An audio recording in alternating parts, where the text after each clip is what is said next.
Hello viewers, welcome to my YouTube channel. आने वाले समय में बहुत सारे फेस्टिवल हैं, तो हम ये चाहते हैं कि कोई हम ऐसी चीज़ बनाएं कि जो कि हम बना के रख लें और आराम से फेस्टिवल का एंजॉय करें। तो इसीलिए मैं इस तरह की ये रेसिपी लेकर के आई हूँ। ये राज कचौरी, फूली फूली राज कचौरी आज हम मिलकर के बनाएंगे। तो इस तरह से आप टिप्स एंड ट्रिक्स फॉलो करेंगे तो आपकी राज कचौरी एकदम से फूली फूली बन के आएगी। और ये चाट आप बना के भी रख सकते हैं। 1 या 2 दिन पहले बना लीजिए और फेस्टिवल का भरपूर आनंद लीजिए। तो ये रेसिपी खाने में बहुत ही टेस्टी है और आप इस रेसिपी को ज़रूर से ट्राई करिए। और जितनी देखने में बढ़िया लगती है, खाने में उतनी ही लाजवाब लगती है। तो चलिए हम रेसिपी को शुरू कर लेते हैं। और रेसिपी शुरू करने से पहले जो मेरे चैनल पर नए हैं तो मेरे चैनल को सब्सक्राइब कर दीजिए। आगे बेल का आइकन दिया गया है तो बेल आइकन को प्रेस कर दीजिए। तो चलिए रेसिपी को शुरू कर लेते हैं। इसको बनाने के लिए मैंने ये सूजी ली है। तो ये मेरी महीन वाली सूजी है। आप चाहे मोटी और महीन चाहे कैसी भी सूजी ले सकते हैं, तो इससे फ़र्क नहीं पड़ता। लेकिन महीन सूजी के ये ज़्यादा अच्छे लगते हैं और अच्छे से बनके तैयार होते हैं, किनारियाँ नहीं फटती। तो हो सके तो आप इस तरह की महीन सूजी लीजिए। तो मार्केट में गोलगप्पे की सूजी के नाम से ये आती है, तो आप इससे ये राज कचौरी बना सकते हैं। अब हमें इसमें मोयन के लिए घी डालना है। तो मैं 4 बड़े चम्मच इसमें घी डाल रही हूँ। तो इसको पहले अच्छे से मिक्स करेंगे, फिर मैं ये आपको बताती हूँ घी का अंदाज़ा किस तरह से करना है। जैसे हम मठरी वगैरह के लिए घी डालते हैं मोयन के लिए, बस उसी प्रकार से हमें इसमें मोयन के लिए घी डालना है। तो इसको अच्छे से मिक्स कर लेंगे और ये लड्डू सा बना के चेक करेंगे कि ये मोयन हमारा कितना हुआ है। अब इसको थोड़ा थोड़ा पानी डाल के, जैसे हम आटा का डो लगाते हैं उसी प्रकार से हम इसका डो तैयार करेंगे। थोड़ा सा टाइट करेंगे, जैसे मठरी वगैरह के लिए बनाते हैं वैसा ही हम डो इसका तैयार करेंगे। और सूजी फूलती है तो हमें थोड़ा सा ढीला रखना है डो को। उसके बाद हम इसको अच्छे से सेट कर देंगे। तो ये देखिए आटे की तरह मैं इसको अच्छे से मार ले रही हूँ और थोड़ा सा मसल मसल के इसको मारना होता है। और देखिए डो हमारा तैयार हो गया है। अब इसको थोड़ी देर के लिए ढक के रख देते हैं। तो 10 से 15 मिनट में हमारी सूजी अच्छे से फूल जाती है, तो हम उसे अच्छे से ढक देंगे और 15 मिनट बाद मैं आपको खोल के दिखाती हूँ कि ये कैसी हो गई है। सूजी हमारी सेट हो गई है, 15 मिनट हो गए हैं। तब तक मैं कढ़ाई में ऑयल डाल दे रही हूँ। राज कचौरी सेकने के लिए हमें कितना ऑयल डालना है चलिए आप देख लीजिए। एकदम से ना तो कम डालेंगे और ना बहुत ही ज़्यादा डालेंगे, तो हम राज कचौरी हमारी डूब जाए बस उतना ही हमें ऑयल डालना है। तो ये देखिए अब हम जब तक वो गर्म हो रहा है हम इस डो को अच्छे से मस लेंगे, जिससे कि ये एकदम से चिकना हो जाएगा और हमारे किनारे नहीं फटेंगे। तो इसको 2 से 3 मिनट तक हमें ऐसे ही मसल मसल के हमें इस डो को अच्छे से तैयार करना है और इसकी लोइयाँ बना लेंगे।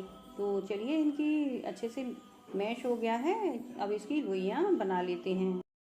लोइयाँ पहले बनाने का एक फ़ायदा है कि आपको बेलने में और जल्दी से सेकने में टाइम वेस्ट नहीं करना पड़ता है। तो हम लोइयाँ पहले से बना के रख लेते हैं, जिससे कि हम राज कचौरी आसानी से बेल सकें। तो ये देखिए मैंने लोइयाँ तोड़ ली हैं और इनको अच्छे से मसल मसल के बना लिया है। तो चलिए इसको ये राज कचौरी को हम बेल के देख लेते हैं कि ये कैसे बन रही है।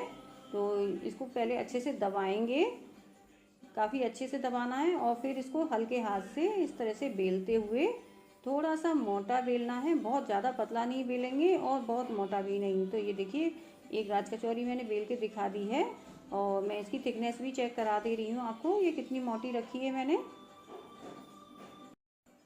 तो ये देखिए ये एकदम से ट्रांसपेरेंट भी नहीं है और ऐसी मोटी भी नहीं है। तो ये इसी तरह से हमें बेलनी है। तो ये देखिए कढ़ाई हमारी गर्म हो गई है, इसको चेक कर लेते हैं। तो मैंने थोड़ी सी सूजी डाल के देखी है और ये एकदम से ऊपर आ गई है। तो अब हम राज कचौरी को डालेंगे और इसमें थोड़ा सा हल्का सा ऊपर आने देंगे और इस तरह से झबिया को हम हिलाते रहेंगे। और ये देखिए एकदम से फूल के तैयार हो गई है। और इसी तरह से अब इसको ऐसे ही सिकने देते हैं। एक साइड से जब सिक जाएगी तब हम इसको पलटेंगे। तो मैंने दूसरी बेल ली है और उसको भी मैंने इसी में डाल दिया है। और अब देखिए इसको भी हम ऐसे ही हिलाते हुए इसको सेकेंगे। जिस तरह से गोलगप्पे सेकते हैं बस वही तरीका होता है इसको सेकने का। तो गैस को हमें मीडियम ही रखना है, ज़्यादा तेज़ नहीं रखेंगे। और इसको अलट पलट करते हुए हमें सेकना है। तो ये 2 से 3 मिनट में ही सिक के तैयार हो जाती है। तो ये देखिए मैंने एक और बेल के इसमें डाल दी है। जब तक वो सिक रही हैं तब तक वो भी इसी तरह से हमें हिला हिला के ही इसको भी हम फुलाएंगे। तो ये देखिए ये भी एकदम से फूल के तैयार हो गई है। तो आप ये मत सोचिए कि हमें एक एक करके ही सेकनी है।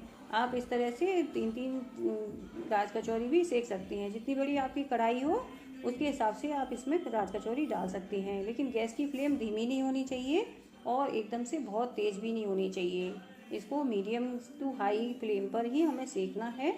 और इसको अलटते पलटते हुए हम इस तरह से राज कचौरियों को सेक लेंगे। तो ये देखिए एक राज कचौरी सिक गई है तो मैं इसको निकाल के दिखा दे रही हूँ ये कैसे सिकी है। और ये देखिए ये दूसरी भी सिक गई है, इसको भी हम निकाल लेते हैं और अलट पलट करके हम इन सब राज कचौरियों को सेक लेंगे। तो है ना बहुत अच्छा तरीका इन राज कचौरियों को, फूली फूली राज कचौरियों को सेकने का। तो आप इस तरह से बहुत सारी राज कचौरियाँ बना के तैयार कर सकते हैं अपने फेस्टिवल के लिए। और इनको 1 से 2 दिन तक पहले बना के रख लीजिए। और ये 8-15 दिन तक भी मतलब इनका कुछ भी नहीं ख़राब होता। यदि ज़्यादा समय हो जाता है तो इसमें हल्की सी खुशबू आने लगती है। तो आप 15 दिन से ज़्यादा के लिए मत बना के रखिए। तो ये देखिए कितनी बढ़िया राज कचौरी बन के तैयार हुई है। तो इसी तरह से मैंने बहुत सारी राज कचौरी बनाई हैं। अब इसको सर्व करने का तरीका भी बता देती हूँ। तो सबसे पहले हमने राज कचौरी को बीच में से होल किया है और उसमें चना मटर और राजमा और कुछ और भी चीज़ें हैं जिनको मैंने बॉईल करके रख लिया था। और उसके ऊपर से हम इसमें दही डालेंगे और इस पर चटनी डालेंगे। और चटनी डालने के बाद हम इसमें सौंठ डालेंगे। तो सौंठ डालने के बाद अब हम इसमें सेव भी भुजिया डालेंगे। ये मैंने सौंठ और चटनी की रेसिपी मैंने कई बार शेयर की है अपने चैनल पर। मैं उसका लिंक डिस्क्रिप्शन में डाल दूँगी, आप वहाँ से चेकआउट कर सकते हैं। तो उसी तरह से आप इमली की सौंठ और खट्टी मीठी अमिया की चटनी या फिर अमचूर की चटनी, आप जो आपके पास अवेलेबल हो आप वो बना सकते हैं। तो इस पर सेव भुजिया डाल के इसको गार्निश कर देते हैं। और चाहे तो आप इस पर अनार के दाने डाल के भी इसको गार्निश कर सकते हैं। तो ये देखने में जितनी अच्छी लगती है खाने में उतनी ही टेस्टी लगती है। तो आप इस रेसिपी को ज़रूर से ट्राई करिए। ये रेसिपी अच्छी लगे तो मुझे कमेंट करके ज़रूर बताइए कि आपकी ये रेसिपी कैसी बनी। तो यदि आपको मेरी रेसिपी अच्छी लग रही है, आप इसे बनाना चाह रहे हैं, तो आप मेरे वीडियो को लाइक कर दीजिए, शेयर कर दीजिए और जो न्यू व्यूअर्स हैं मेरे चैनल को सब्सक्राइब कर दीजिए। Thanks for watching.